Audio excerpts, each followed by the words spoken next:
noticia con Andrea Bernal.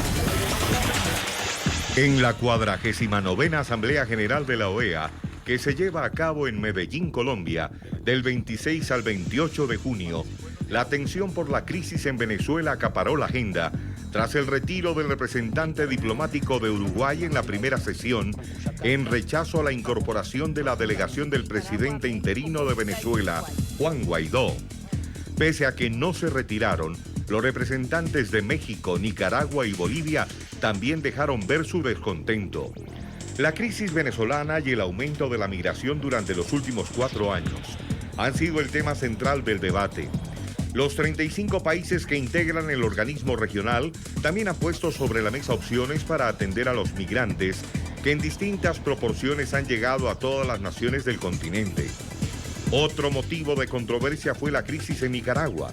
La delegación de Daniel Ortega rechazó que se incluyera en la agenda el debate sobre la tensión que se vive en el país centroamericano, por considerar que es una interferencia en los asuntos internos. El país anfitrión entró en agenda con el respaldo que ofreció el secretario general de la OEA, Luis Almagro, al proceso de paz, quien también expresó su preocupación por la situación de los líderes sociales durante el evento de conmemoración de los 15 años de la presencia de la misión de apoyo al proceso de paz de la OEA en Colombia. Con estos y otros temas, hoy en Zoom a la noticia, entrevistamos al canciller de Ecuador, José Valencia, a su homólogo colombiano, Carlos Holmes Trujillo, al embajador de Estados Unidos ante la OEA, Carlos Trujillo, a Gustavo Tarré Briceño, embajador del gobierno interino de Venezuela ante Estados Unidos, y a la diputada María Beatriz Martínez, presidenta de la Comisión de Poder Popular y Medios de Comunicación de la Asamblea Nacional. Así comenzamos. Seguimos con esta cobertura especial que hacemos Noticias RCN y NTN 24 de la 49ª Asamblea General de la Organización de Estados Americanos en la ciudad de Medellín. Y en esta oportunidad estamos con el canciller del Ecuador, José Valencia. Señor canciller, gracias por estar con nosotros. Un gusto, buenos días. Cuando está ya por comenzar este primer día de Asamblea General, ¿cuáles son las preocupaciones del Ecuador? ¿Qué trae Ecuador para poner sobre la mesa? Sobre todo, reiterar el compromiso del Ecuador con el sistema interamericano. Nuestro compromiso que abarca toda la agenda que tiene ante sí la OEA, la Asamblea General, ahora la 49ª edición aquí en Colombia. Temas que van desde lo político hasta lo económico y, por supuesto, asuntos ya muy específicos, temas de migraciones que para el Ecuador, por el momento que estamos viviendo en nuestra región, el gran flujo de migrantes desde Venezuela, tiene particular importancia y relevancia para nuestra organización, pasando, por supuesto, por asuntos como los que concierne a derechos humanos, un tema siempre permanente y muy importante en la agenda de nuestra organización. Vayamos de lo general a lo particular. Se habla de un relanzamiento de la OEA, de una profunda reflexión del papel que la Organización de Estados Americanos ha desarrollado hasta ahora y prácticamente de refundarla.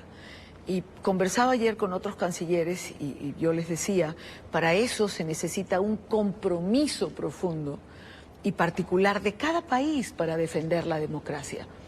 En el caso de Ecuador, ¿la democracia es un norte? La refundación de la OEA y de otras organizaciones internacionales, desde mi punto de vista, es una demanda permanente. Una organización internacional, y ayer el presidente Duque en su discurso mencionó al presidente Lleras cuando en su momento también dijo lo propio de la OEA. Es algo que se construye día a día, es lo que los países quieren que sea, una organización internacional. Este es el caso de la OEA. Por tanto, pensar que ahora adoptamos decisiones y que con eso hemos llegado algo así como al fin de la historia de la organización, no es el caso. Tiene que construirse de manera permanente. ¿Y cómo? Atendiendo tanto asuntos que continúan a través de su agenda, que continúan a través de los años, incluso de las décadas, desarrollo social, por ejemplo, derechos humanos, y temas también concretos, inmediatos, el tema de democracia, el tema de migraciones, ahora para el caso de Venezuela, ¿no? Democracia sigue siendo un norte, y de hecho el gobierno del presidente Moreno ha demostrado en la práctica, en los hechos, no solo dentro del Ecuador, sino hacia afuera, un real compromiso con esa democracia, con una institucionalidad para el Ecuador que tiene que reforzarse y trabajarse día a día para dejar atrás temas del pasado que le ponían en riesgo. y en serio riesgo. Señor canciller, ha mencionado varias veces el tema migración. La migración venezolana que en este momento impacta, afecta a la región. Y quizás uno de los países que con Colombia recibe este primer impacto sea el Ecuador. Usted decía que había que repensar acciones migratorias. ¿A qué se refería particularmente? Mire, repensada porque es también un fenómeno cambiante. Una cosa es cuando el Ecuador, por ejemplo, recibió casi 67,000 refugiados, de la mayor parte personas del sur de Colombia que se desplazaron al Ecuador hace una década por efecto de la situación en la zona, en el sur de Colombia.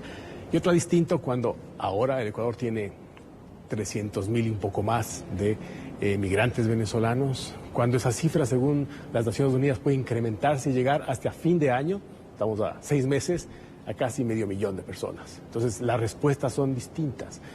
Por eso es que nosotros tenemos que pensar esas respuestas a nivel nacional, pero también a nivel regional, sobre que hay que adoptar medidas. Sí, pues hay que adoptar medidas, por ejemplo, para regularizar a estas personas. De pronto un estado, el estado ecuatoriano, y ahora me refiero solo al Ecuador, se ha visto desbordado por un número tan importante de migrantes venezolanos. Tenemos toda la solidaridad con ellos, queremos brindarles en la medida de nuestras posibilidades el apoyo en términos de servicios públicos, de adaptación al medio, de incorporación al mercado laboral, pero eso requiere grandes esfuerzos y esos esfuerzos solo se logran a través de vías concretas. Por lo pronto el Ecuador mira en este momento las posibilidades que hay hacia adelante para esa migración en el Ecuador, que ya está instalada en el país, buscar que se organice, que sea regularizada en términos de otorgarles papeles, visados, casi un 50% ya han sido regularizados, y por supuesto también regular el flujo dentro del país en términos de ordenarlo, dar seguridades al Estado ecuatoriano, dar seguridades a las comunidades de acogida y evitar, por supuesto, que los mismos migrantes se vean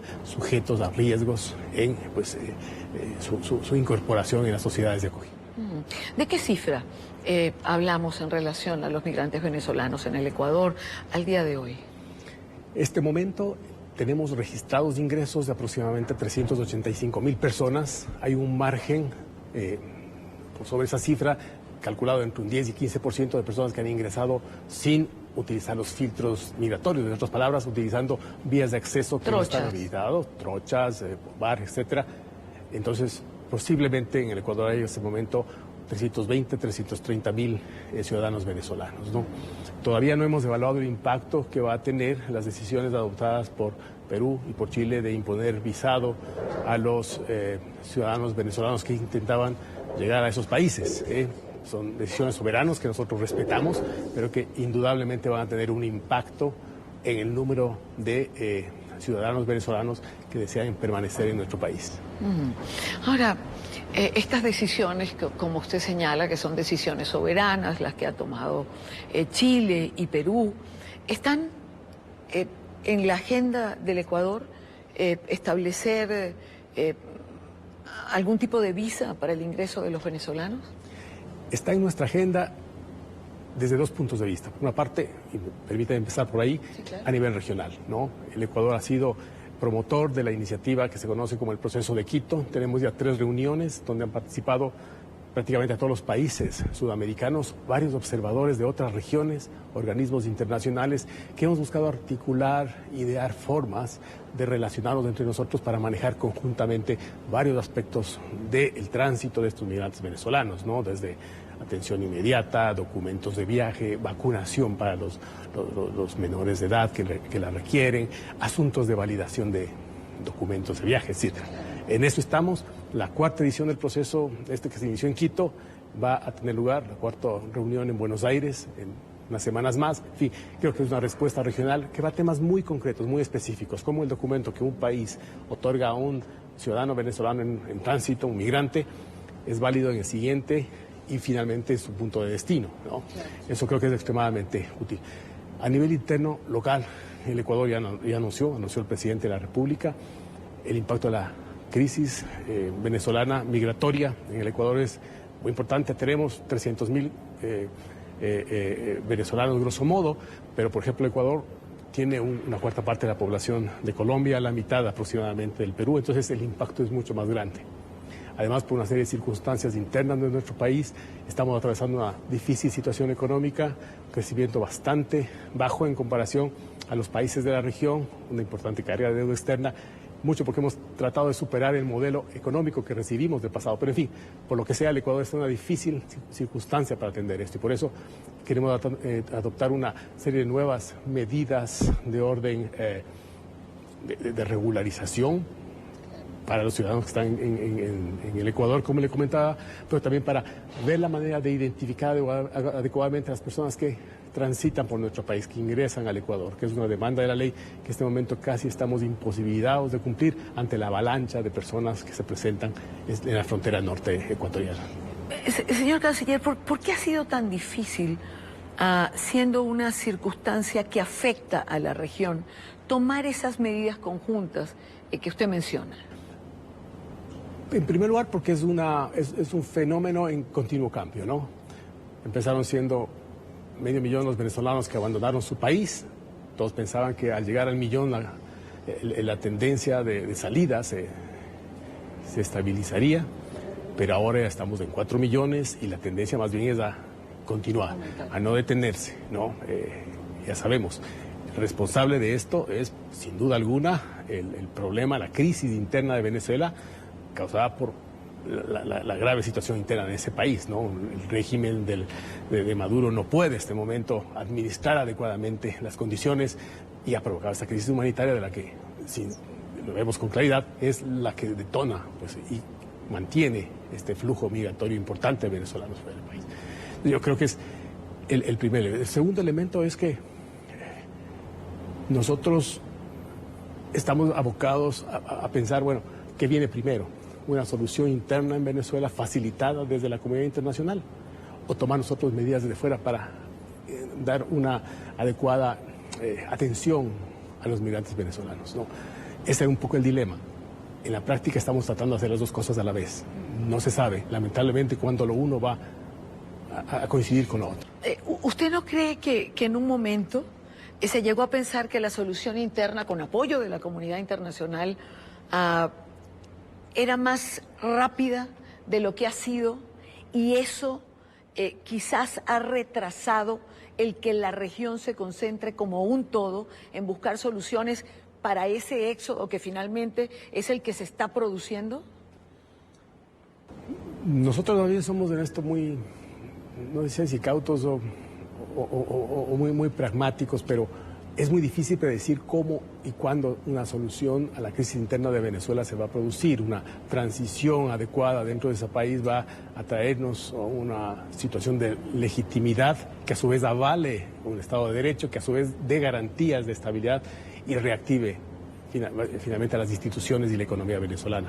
No podemos prever cuando esto se pueda presentar, ¿no? Entre tanto, lo que creo que tenemos como comunidad internacional, como países latinoamericanos, como vecinos de Venezuela, además países con los que, veamos Venezuela, con nuestros países, pasa con Colombia, con Ecuador, tenemos lazos históricos, culturales, sociales, de larguísima data y una gran cercanía en una serie de factores de conexión entre nuestros pueblos. Pero digo, aparte de eso, yo creo que nuestra mejor ayuda es trabajar desde esos distintos ámbitos que están actualmente funcionando e impulsando una posible solución o apoyar a una posible solución en Venezuela. Hay una realidad, señor Canciller. Este es un éxodo que evidentemente impacta. Usted mencionaba las condiciones económicas. Más allá de que se pueda estar mejor o peor, recibir el impacto de 500,000, 1,000,000, 2 millones de personas, es capaz de desequilibrar cualquier economía, por estable que se esté. ¿A dónde acudir para tener un financiamiento extra? Los países que como Ecuador, Colombia o Perú se están llevando este impacto del éxodo venezolano. Nosotros estamos llamando a la comunidad internacional, y en esto creo que hay una visión conjunta de los países del área, Colombia, Perú, Chile, para que preste su apoyo, brinde su respaldo a las iniciativas de nuestros gobiernos. El Ecuador considera, y de hecho eso ha ocurrido, que la mayor carga de responsabilidad como corresponde pues, al estado donde estos migrantes se asientan. Pero la comunidad internacional tiene que hacer su parte. Hemos tenido, en el caso del Ecuador le hablo, el apoyo hasta ahora bastante restringido, focalizado sobre todo para temas de emergencia, pero es un tema que va a tomar muchos años de estabilizar, ¿no? A la postre, como ocurre con muchas corrientes migratorias, seguramente van a terminar incluso aportando para la dinamización, para el avance de la economía de cada uno de nuestros países, pero lo que nos preocupa es lo inmediato y lo que va a ocurrir a mediano plazo, ¿no? Porque ciertamente nuestros estados van a tener que atender una creciente demanda de servicios públicos, por ejemplo, una adecuada atención para que se incorporen las personas de la comunidad de acogida en el mercado laboral. Es un esfuerzo, yo diría a mediano plazo, a unos 5 o 6 años, donde los estados van a hacer y van a llevar la mayor parte, pero requieren el apoyo internacional de los organismos multilaterales, de la Banca Internacional de Desarrollo, la Banca Interamericana de Desarrollo, el Banco Mundial, de gobiernos, incluso de otras regiones, porque el problema de Venezuela, la situación migratoria venezolana, una vez más, no incumbe solamente a nuestra región, tiene esa repercusión universal de la que le hablaba y creo que el esfuerzo, por tanto, tiene que venir de distintos sectores, distintos puntos de nuestra comunidad internacional a fin de facilitar una mejor atención a ese gran flujo migratorio. Canciller, más allá del tema de la migración venezolana, quisiera consultar en relación a 2 puntos. El primero de ellos tiene que ver con, para la Organización de Estados Americanos, el próximo año es un año electoral, por decirlo de alguna manera. El secretario Almagro ha manifestado su deseo de optar por la reelección. ¿Ecuador estaría pensando acompañar al secretario Almagro o, por el contrario, estaría pensando, por ejemplo, apoyar la candidatura de María Fernanda Espinosa, a quien el CARICOM o el grupo que concentra los países o las islas del Caribe está viéndola como una alternativa? Bueno, el Ecuador había expresado su apoyo inicial por la candidatura a reelección del secretario general Almagro. Es una posición que fue expresada por nuestro presidente. Nosotros creemos que todavía hay un año por delante en todo este proceso que se va a desarrollar y la decisión, por supuesto, va a estar enmarcada en este proceso según se vaya llevando adelante. El país no ha presentado la candidatura de la señora María Fernanda Espinosa. No sabemos cuál va a ser las ideas, los planteamientos de otros grupos de Estado. Por lo pronto no podríamos pronunciarnos. Usted lo ha dicho, queda un largo año por delante. ¿Un año puede cambiar las cosas? No lo sabemos, no me atrevería a hacer un pronóstico, simplemente pues creo que hay que esperar que este año transcurra y que se cumplan los plazos que tiene la propia organización para este tipo de elecciones.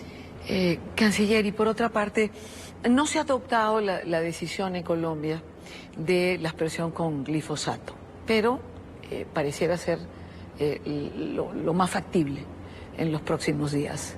Ecuador logró una franja importante en la zona fronteriza, en el gobierno del presidente Correa, una zona de protección.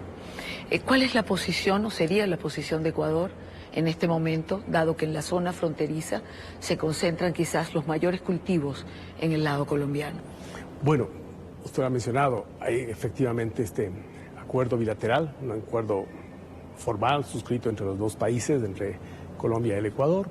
Nosotros regiremos la relación y lo que se produzca de esta eventual reanudación de las aspersiones con glifosato sobre la base de ese acuerdo en lo que concierne al Ecuador. Una vez más, nosotros respetamos las decisiones de otros estados, en este caso de Colombia. Estaremos dando un seguimiento a qué ocurre. Obviamente, sí nos preocupa que por cualquier eventualidad pueda haber una afectación al territorio ecuatoriano de esas aspersiones. Ha sido una preocupación permanente en nuestro país, lo conoce Colombia. Confiamos en que, evidentemente, el magnífico estado de nuestras relaciones, de la magnífica comunicación que existe entre los 2 gobiernos, simplemente la aplicación de ese acuerdo va a ser el eje de cualquier operación que se pueda conducir en una zona cercana a la frontera binacional. Bueno, usted lo ha dicho y me quiero quedar con esas palabras, la buena relación entre Ecuador y Colombia, la comunicación permanente, para usted simplemente sería la vía de solucionar cualquier preocupación que Ecuador pueda sentir. Así es, nosotros confiamos una vez más en todo esto, tenemos muchos mecanismos de coordinación con Colombia, aparte de una gran interacción entre el presidente Duque y el presidente Moreno. Tenemos comisiones binacionales, tenemos un plan fronterizo de desarrollo que los dos países aportan, tenemos proyectos muy conjuntos, activos en temas de intercambio, comercio, transporte, interconexión. En fin, son tanto los lazos que nos unen y los puntos de contacto que estoy seguro que la relación nuestra va a ser fluida y que cualquier tipo de nuevo evento que se produzca y que venga adelante va a ser fácilmente superado. Yo confío en eso. Señor Canciller Valencia, muchísimas gracias por estar con nosotros el día de hoy. Gracias por su tiempo. Un gusto también. Gracias por la invitación. Cobertura que hace NTN 24 y RCN Televisión de la 49ª Asamblea General de la Organización de Estados Americanos, y estamos con el canciller de Colombia, canciller anfitrión de esta asamblea. Canciller, gracias por estar aquí. Muchas gracias por esta oportunidad, un abrazo muy grande. Como canciller anfitrión, ¿qué esperamos de esta asamblea? ¿Cuáles van a ser, digamos, que los temas coyunturales sobre los cuales gira? En primer lugar, se va a relanzar la Organización de Estados Americanos desde el punto de vista de lo que son los mecanismos que le permitan lograr los objetivos fundacionales de la organización.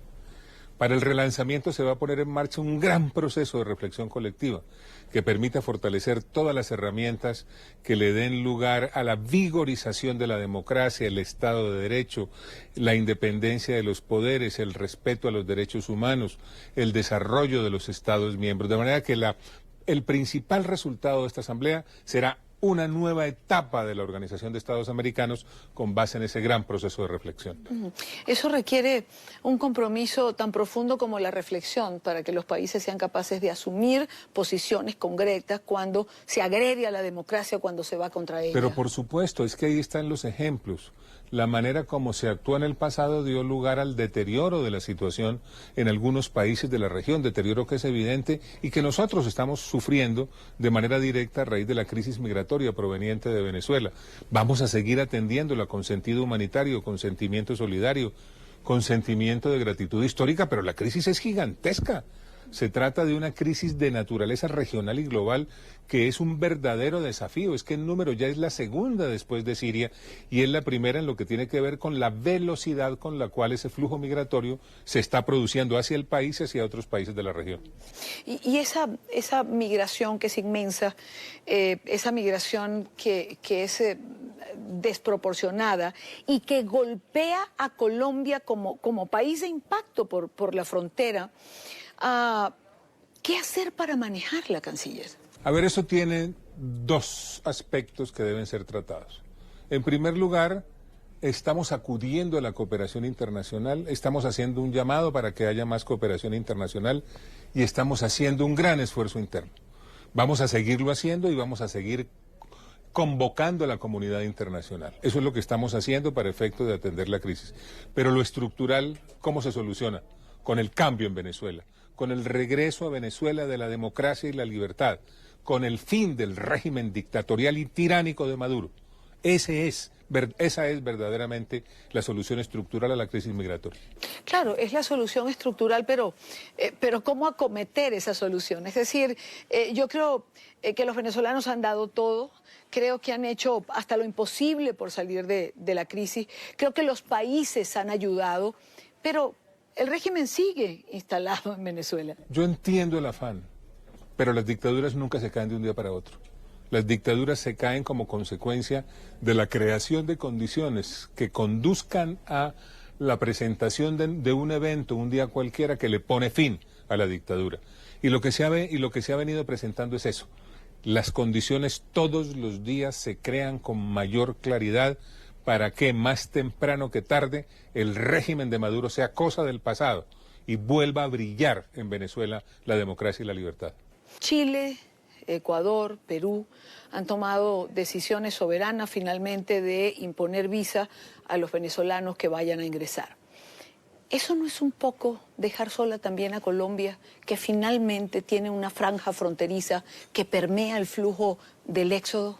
Yo respeto mucho las decisiones soberanas en materia migratoria que toman los países, pero lo que Colombia va a hacer es tratar este tema de una manera constructiva, positiva y propositiva en el escenario del proceso de Quito, que es el escenario en el cual se están tratando de armonizar las medidas regionales en nuestra región. Lo único que verdaderamente conviene al manejo ordenado, seguro y regular de la crisis migratoria proveniente de Venezuela es la armonización de medidas en la región y naturalmente vamos a aprovechar el escenario del proceso de Quito para tratar estos temas de una manera constructiva y positiva. ¿Podemos esperar resoluciones conjuntas en relación a esto? Eso es lo ideal. Es lo ideal que lo hagamos. Tenemos varios escenarios, tenemos el escenario de la CAN desde el punto de vista migratorio para los países de la Comunidad Andina de Naciones y tenemos el escenario más amplio del proceso de Quito para armonizar medidas en la región. Lo conveniente es la armonización, sin duda ninguna, porque eso es lo único que nos conduce desde el punto de vista regional al manejo ordenado del flujo migratorio proveniente de Venezuela. Canciller, un grupo de motorizados con armas largas intentaron detener a miembros de la caravana del presidente interino Juan Guaidó. Él se bajó, hizo presencia, trató de impedirlo, pero esto marca una escala del régimen en contra de Guaidó. No hay duda de la persecución, es que eso no tiene por qué sorprender a nadie. Eso es lo que han hecho durante muchos años, perseguir la oposición, hostigarla, negar las libertades individuales, coartar la acción democrática. Pero Juan Guaidó está protegido por lo que es la comunidad internacional que lo respalda, que reconoce su condición de presidente y naturalmente cualquier cosa que llegue a sucederle a Guaidó será atribuible al régimen de Maduro y generará una gran reacción por parte de la comunidad internacional. En esta defensa de la democracia que se plantea la Organización de Estados Americanos, ¿dónde queda Cuba? Que siempre está detrás de todo lo que significa desestabilización de la democracia. Es decir, si la OEA va en función de defender la democracia, Cuba sigue haciendo lo imposible por desequilibrarla. Hemos señalado naturalmente el muy negativo papel que Cuba juega en esta situación en Venezuela y en otras circunstancias en la región. Cuando Colombia plantea la defensa de la democracia tiene que ver con todos los países, en donde la democracia ha sido sustituida por un régimen de fuerza en la práctica o cualquier país en el cual se haya interrumpido el proceso democrático. Por eso la gran reflexión que vamos a plantear desde esta nueva asamblea de la Organización de Estados Americanos, tendiente a que las herramientas de defensa de la democracia sean cada vez más fuertes y además se sintonicen con lo que son las nuevas realidades de la democracia contemporánea. Y finalmente, canciller, no puedo dejar de preguntarle por la noticia que ha emanado de la Casa Blanca en relación a que por primera vez se detienen el aumento de los cultivos de droga en Colombia. Eso demuestra el gran esfuerzo que está haciendo el gobierno del presidente Duque, como él lo anunció desde el mismo día en que inició su mandato como jefe de Estado de los colombianos. Y vamos a seguir haciendo el mismo esfuerzo, con la misma dedicación en medio de circunstancias muy difíciles, pero el hecho de que por primera vez en 6 años deje de incrementarse el número de hectáreas de cultivos ilícitos demuestra que se están haciendo bien las cosas y que hay que continuar actuando en esa dirección. Canciller, muchísimas gracias por estar con nosotros. A ustedes muchas gracias por esta oportunidad. Los venezolanos que abandonaron su país huyendo de la crisis más devastadora de la región en décadas ya supera los 4 millones en todo el mundo. Según cifras de ACNUR, la Agencia de la ONU para los Refugiados, cada día desde el año pasado en promedio 5.000 venezolanos salieron de su país en búsqueda de mejores condiciones de vida. Por su cercanía geográfica, Colombia se ha convertido en el país con mayor acogida de venezolanos. En el 2016, apenas 48.714 ciudadanos del país vecino se encontraban en territorio colombiano. Desde ahí, el número no para de crecer. En 2017, la cantidad ascendió a 600.000. En 2018, la cifra sobrepasó el 1.000.000 de migrantes y hoy en día son en total 1.300.000 los venezolanos que han cruzado la frontera. En la región, Perú es el segundo país con mayor recepción de migrantes desde Venezuela. A la fecha, 768.148 personas del país suramericano han llegado hasta allí. Le sigue Chile con 288.233, Ecuador con 263.000, Brasil con 168.357, Argentina con 130.000 y Panamá con 94.400. Sin embargo, muchos otros países en el hemisferio han recibido a quienes huyen de Venezuela. ACNUR calcula que para mediados de 2019, 351.114 venezolanos han llegado a Estados Unidos como consecuencia de la crisis humanitaria. A España han hecho lo propio 323.575 migrantes, ocupando así el tercer y cuarto lugar respectivamente en la lista de naciones con mayor acogida de estas personas. Según las Naciones Unidas, los venezolanos son hoy en día la segunda población desplazada fuera de su país más grande del mundo, después de los 5,6 millones de refugiados sirios. Embajador Trujillo, gracias por estar con nosotros en NTN 24. Muchas gracias por tenerme. Embajador, Venezuela va a ser punto de referencia en esta Asamblea General. ¿Qué se espera? ¿Qué puntos concretos pueden salir de este encuentro? Bueno, lo más importante para los Estados Unidos, los países amigos de Venezuela y para el gobierno interino de Juan Guaidó es que se reconozca al presidente Juan Guaidó y a sus embajadores en el sistema interamericano acá en esta asamblea a nivel de canciller acá en la OEA. Venezuela sigue siendo una prioridad para los Estados Unidos. Mucho se ha especulado en los últimos días que quizás las contradicciones de la oposición dificulten una salida. ¿Estados Unidos sigue teniendo a Venezuela como prioridad? Estados Unidos está comprometido con Venezuela más que nunca. Si hemos visto el compromiso no solo desde que llegó el presidente Trump, pero el pueblo americano en los últimos 5 o 6 meses ha hecho todo lo posible para que en Venezuela se celebre democracia. La semana pasada tuve la oportunidad de estar con el vicepresidente en Miami, cuando estuvimos en el barco, el USS Comfort, un barco médico militar que va a ir a ayudar a los venezolanos migrantes por toda la región. Sigue el compromiso de los Estados Unidos. En la Asamblea General pasada no se logró, digamos, una declaración concreta. En esta oportunidad, siendo el éxodo un problema que impacta a la región, ¿qué cree usted que puede aportarse desde esta Asamblea General? Bueno, en la última Asamblea General, basado mucho en el liderazgo de los países amigos, en ellos de los Estados Unidos, reconocimos por la primera vez que el mandato de Nicolás Maduro fue ilegítimo. Y eso fue la primera declaración que le abrió la oportunidad de que Juan Guaidó fue reconocido como presidente interino. Eso fue un logro muy grande que tuvimos la asamblea pasada. Esta vez, que Maduro es ilegítimo, reconocemos a las instituciones democráticas como la Asamblea Nacional y su presidente encargado interino, Juan Guaidó. Ahora tenemos que reconocer a sus embajadores y a su equipo diplomático acá en la OEA para buscarle la solución diplomática, pacífica, a una transición de poder en Venezuela.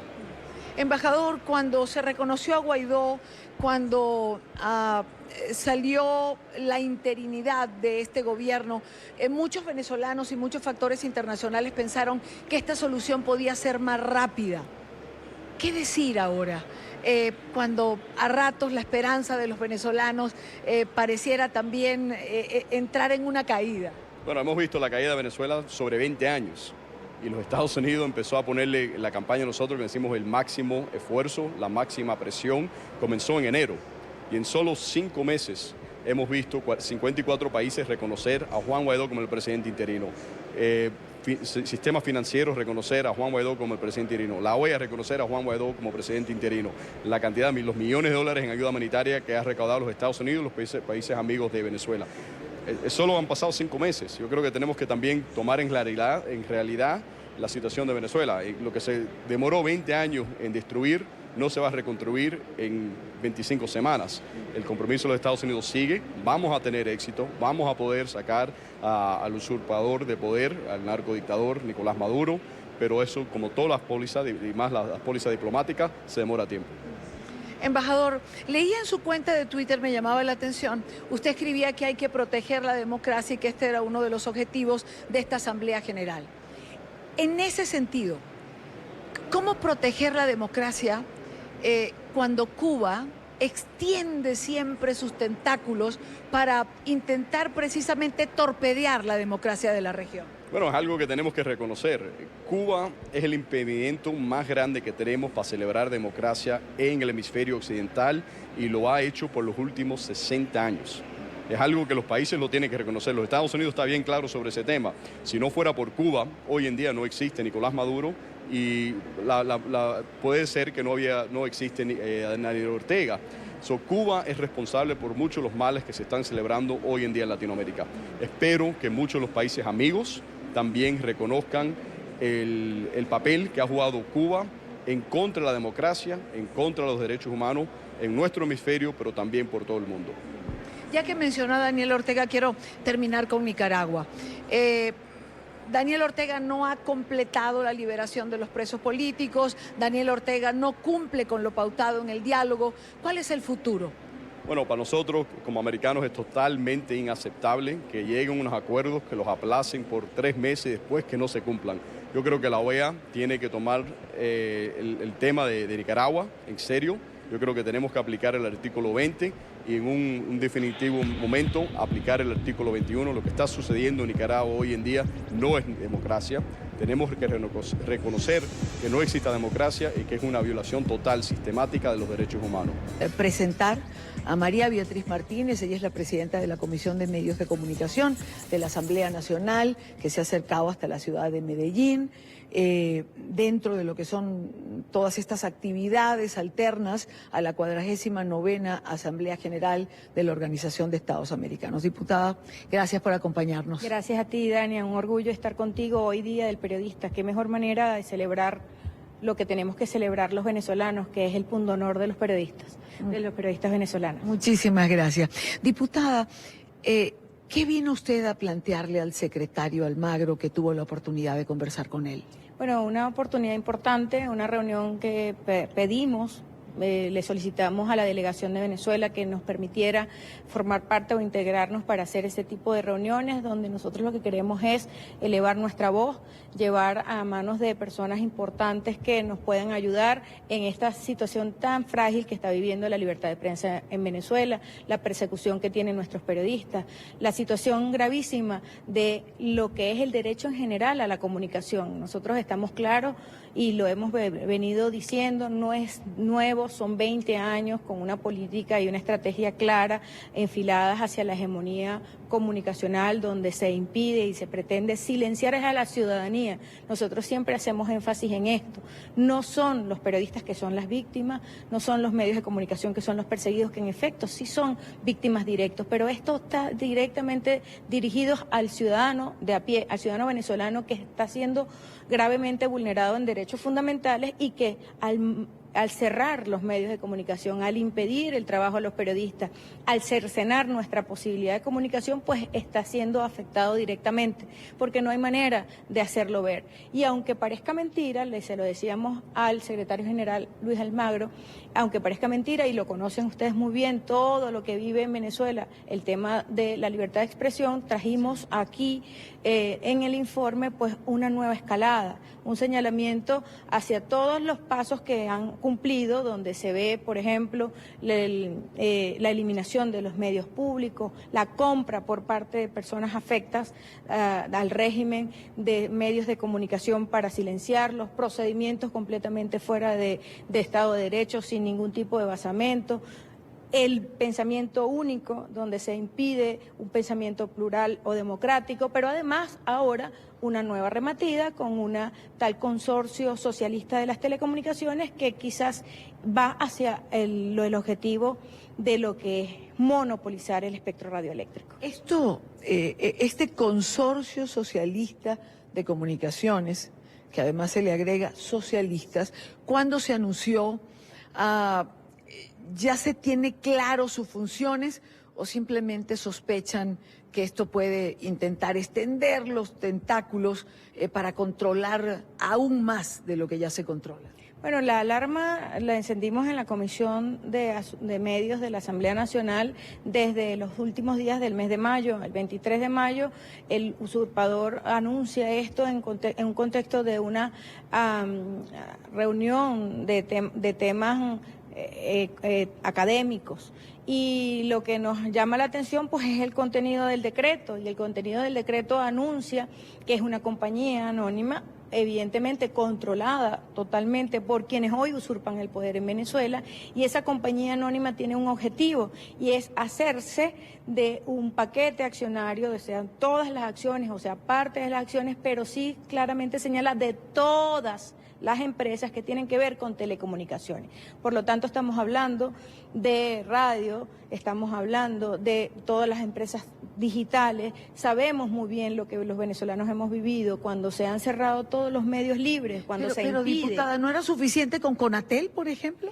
Efectivamente, la misión efectiva de Conatel ha sido siempre una misión técnica que se ha desvirtuado, que no tiene ningún basamento legal, que no tiene ningún tipo de piso legal. Ni esto que están creando, este bodrio, tampoco tiene ningún piso legal, es contrario a la Constitución, es contrario, además, quien lo está dictando no tiene la competencia porque está usurpando la presidencia de la República.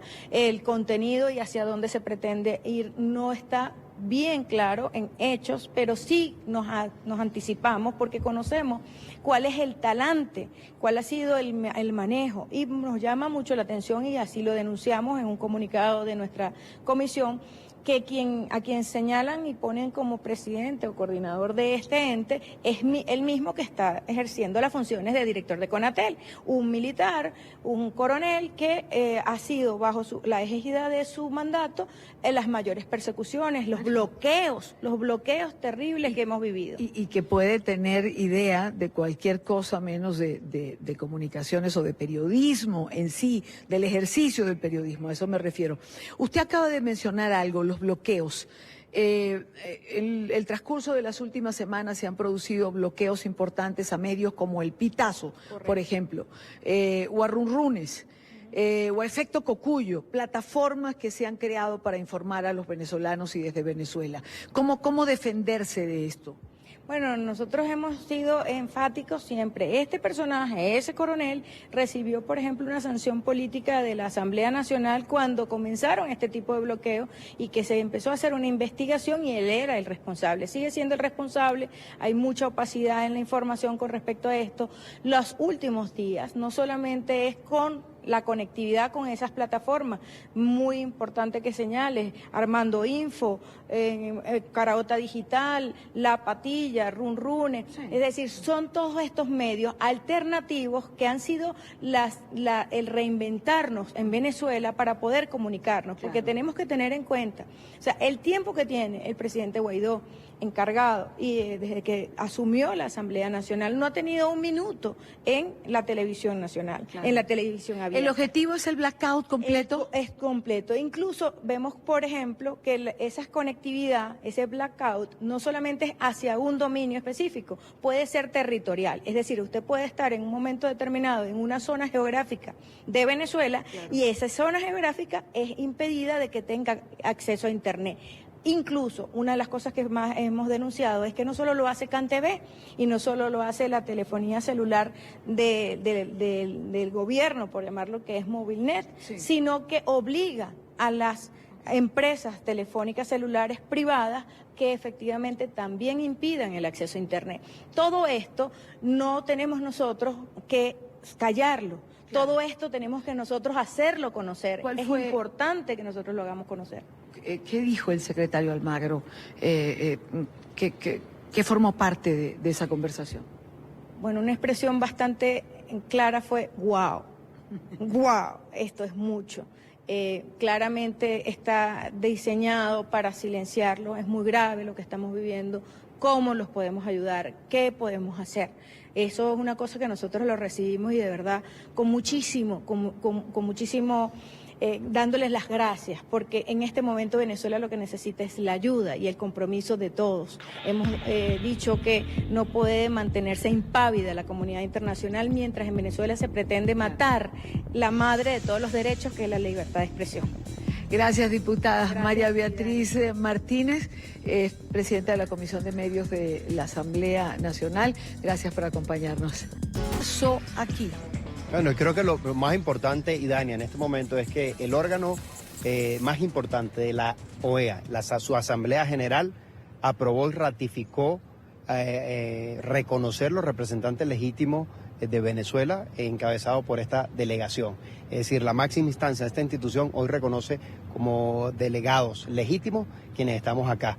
Y a partir de ahora vamos a tener voz y voto en todas las resoluciones, en todas las discusiones. Este es un paso gigantesco porque se impone la democracia frente a la dictadura. Y parte de ese esfuerzo, lo que se logró hoy, ha sido gracias a nuestro embajador Gustavo Tarre Briceño, quien tuvo una actuación muy importante, que no es de hoy, esto viene de años, incluso desde que yo llegué aquí en el 2014 como exiliado, pero por supuesto con la incorporación activa ahora de nuestro embajador, quien tuvo un rol, digamos, protagónico en lograr esto que se logró el día de hoy. Sin embargo, embajador Tarre, hay países que presentaron reserva, algunos del Caribe, México, Bolivia, Uruguay, Nicaragua, que se reservan, pidieron a pie de página el desconocer resoluciones que sean aprobadas.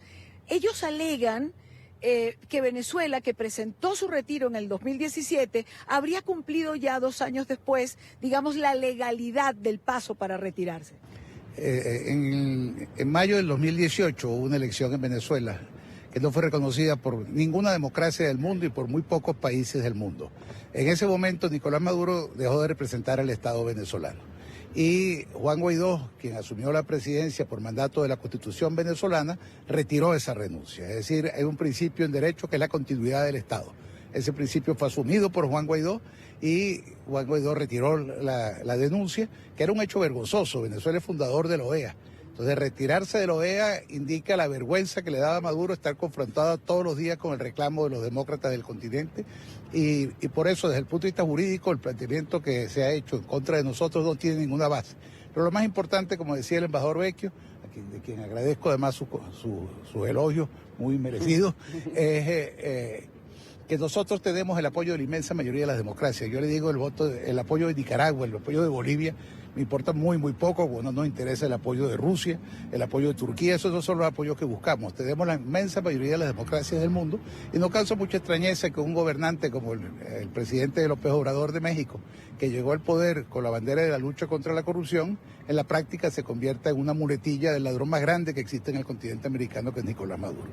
Pero Uruguay, ¿por qué Uruguay asume ese paso el día de hoy? Creo que sería bueno preguntárselo a ellos. Yo no quiero recoger los rumores que andan por ahí, pero a lo mejor es bueno que se los pregunten. Pero hombre, embajador, ¿cómo de qué rumores estamos hablando? Corrupción tremenda que hubo en Uruguay en relación a las inversiones que hizo Venezuela allá, el gobierno de Chávez y el gobierno de Maduro. Y no quiero ser demasiado mal pensado, pero las denuncias no formuladas por la oposición venezolana, sino por el pueblo uruguayo y la prensa uruguaya, son muy elocuentes. Muy breve, embajador Vecchio, ¿es un triunfo el de hoy? Totalmente, yo creo que este es uno de los pasos más importantes que hemos hecho en la lucha internacional. Este es el espacio o la organización por excelencia de este continente para defender la democracia y los derechos humanos. Y hoy se impone la voz de la democracia frente a la dictadura. Aquí siempre estuvo la voz de la dictadura. Y eso lo hemos logrado gracias al esfuerzo de millones de venezolanos, no solo de nosotros, de millones de venezolanos que están defendiendo allá en las calles nuestra democracia. Y ese éxito se traduce en estos espacios internacionales. Así que es un paso firme para que nosotros logremos el cese de la usurpación.